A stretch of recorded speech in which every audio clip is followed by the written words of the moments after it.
BRS హయాంలో పోతిరెడ్డిపాడు విస్తరణ జరగలేదని 2023లో కాంగ్రెస్ ప్రభుత్వం వచ్చాకే పోతిరెడ్డిపాడు ద్వారా ఏపీ ఎక్కువ నీళ్లు తరలించుకొని పోతుందన్న మాజీ మంత్రి హరీష్ రావు వ్యాఖ్యలకి TPCC working president Jaggareddy counter ఇచ్చారు.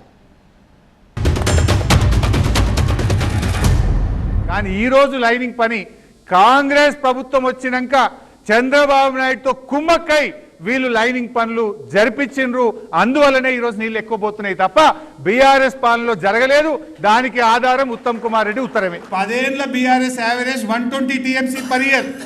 బట్ పోయిన సంవత్సరం ఉత్తమ్ కుమార్ రెడ్డి మంత్రిగా, రేవంత్ రెడ్డి ముఖ్యమంత్రిగా శ్రీశైలం నుంచి పోయిన నీళ్లు ఆంధ్రాకు మళ్లించినాయి 241 టీఎంసీలు.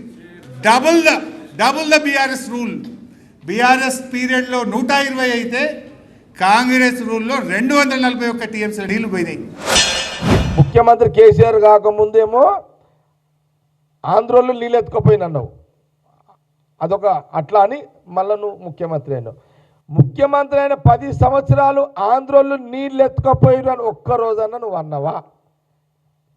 ఆ రోజు ఆ 10 సంవత్సరాలు నువ్వు ఇరిగేషన్ మినిస్టర్గా, మీ మామ కేసీఆర్ సీఎంగా 10 సంవత్సరాలు ఆంధ్రోళ్ళు నీళ్లు దోపిడీ చేస్తున్నారని ఒక్కరోజన్నా నువ్వు అన్నవా? హరీష్ రావు, హైదరాబాదులో నివసిస్తున్న ఆంధ్ర ప్రాంత వాసులకు కాలుకు ముళ్ళు ఇరిగితే నోటి పన్నుతో నేను ముళ్ళు తీస్తా, ఇలాంటి పదం నువ్వు వాడినవే అంటే అప్పుడు ఆంధ్రోళ్ళు దొంగతనం చేసిరు నీళ్ళు.